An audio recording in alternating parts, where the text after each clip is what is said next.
રાજ્યમાં સતત સક્રિય સિસ્ટમના પગલે નર્મદા જિલ્લામાં પણ સતત ધોધમાર વરસાદ વરસી રહ્યો છે।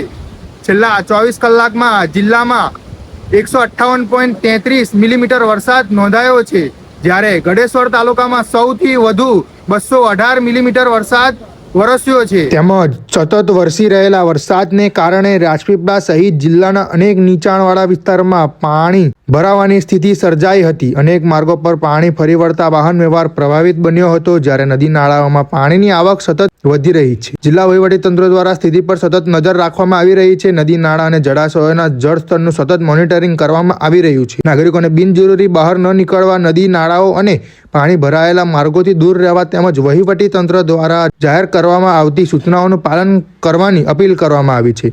હાલ પણ જિલ્લાના અનેક વિસ્તારોમાં વરસાદ યથાવત ચાલુ છે અને જો ઉપરવાસ વરસાદ ચાલુ રહેશે તો જળસ્તરમાં વધુ વધારો થવાની શક્યતા વ્યક્ત કરવામાં આવી રહી છે।